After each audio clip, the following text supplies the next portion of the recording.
అంటే ఎక్కువగా ఎమ్మెల్యేస్కి అపాయింట్మెంట్ దొరికేది కాదు అక్కడ. నేను కూడా ఒకసారి ట్రై చేశాను అంతే, మళ్ళీ చేయలేదని చెప్పి. ఎందుకు అలాగా? నేను అపాయింట్మెంట్ అని కాదు, దెర్ ఈజ్ ఏ సీఎంఓలో ఉన్న ధనంజయ రెడ్డి కావచ్చు, కొంతమంది ఆఫీసర్, మేము మా ముఖ్యమంత్రి గారికి ఏదైనా కానీ చెప్తే ఆయన పాజిటివ్గా రెస్పాండ్ అయ్యి ఇమీడియట్గా ధనంజయ రెడ్డికి చెప్పేవాడు, చేసి అది ఇమీడియట్గా క్లియర్ చేయండి.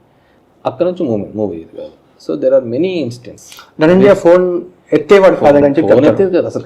కలిసినా కానీ ఇప్పుడు నేను ఇట్లా ఉంటారు ఆఫీస్లో, సీఎంఓలో ఆయన ఉంటారు, ఈజ్ ఐఏఎస్ ఆఫీసర్, సీఎంఓలో ఉంటారు, ఆయనకి ఉన్నాడు, ఆయన లోపల ఉంటాడు, బయట మంత్రులు ఎమ్మెల్యేలు వెయిటింగ్ చేస్తా కూర్చోంటారు.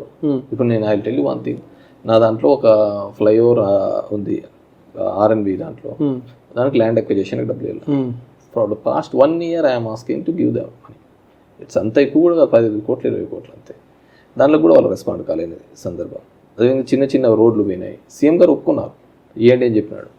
వీళ్ళు ప్రాసెస్ చేయడానికి వీళ్ళకు కావడం లేదు. ఇప్పుడు గుడ్ మార్నింగ్ ధర్మవరం సీఎం గారి ప్రియారిటీస్ వేరు, వాళ్ళ ప్రియారిటీస్ వేరే. ఇప్పుడు మద్యం సంబంధించిన వ్యవహారం కూడా కొంతవరకు వైసీపీ దెబ్బతినడానికి ఒక రీజన్గా నమ్ముతారా అని ఇప్పుడు అందరూ మాట్లాడుతున్నారు. మేబీ ఉండొచ్చు, మద్యం ప్రియులకు ఆ తాగే మద్యం విషయంలో కావచ్చు, ఆ రేట్ల విషయంలో కావచ్చు, దే ఆర్ నాట్ సాటిస్ఫైడ్ అని చెప్పి చెప్తున్నారు. ఇప్పుడు చంద్రబాబు నాయుడు అరెస్ట్ కూడా కొంత ఇంపాక్ట్ చూపించుండొచ్చు కదా.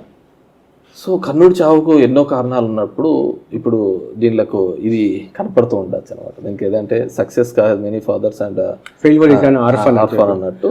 కనీసం మీరు ప్రశాంతంగా ఇప్పుడు ఆలోచించినప్పుడు జనాలు చంద్రబాబు నాయుడు అరెస్ట్ చేయడం కూడా తప్పు అని చెప్పి ఇప్పుడు గవర్నమెంట్ మారింది కాబట్టి ఇప్పుడు మాట్లాడుకుంటున్నారు కదా. అంటే చంద్రబాబు నాయుడు అరెస్టు క్యాడర్ని అంతా పోలరైజ్ కావడానికి బాగా ఉపయోగపడిందండి.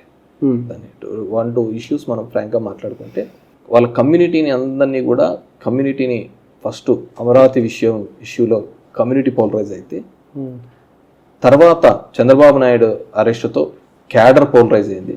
ద సేమ్ వే కాపు కమ్యూనిటీని పవన్ కళ్యాణ్ని టార్గెట్ చేసుకోవడం, పవన్ కళ్యాణ్ పోయినసారి ఓడిపోవడంతో పవన్ కళ్యాణ్ అనే వ్యక్తి నువ్వు ఈసారి గెలిపించుకోకపోతే పవన్ కళ్యాణ్ జనసేన పార్టీనే లేకపోతే ఇంకా మనలో ఇంక ఎవడూ ఉండడురా అనేది కూడా కాపు కమ్యూనిటీలో బాగా పోలరైజ్ అయింది. ఈ విధంగా ఈ 2 కమ్యూనిటీస్ ఎప్పుడూ లేనంత విధంగా వైఎస్ఆర్సీపీకి వ్యతిరేకంగా పోలరైజ్ కావడం జరిగింది. ఈ 2 కమ్యూనిటీస్ ఎప్పుడు కూడా కలవవు, కానీ ఈసారి కలిసి గట్టిగా బలంగా చేయడం జరిగిందండి. నమస్తే, నేను మీ జాఫర్.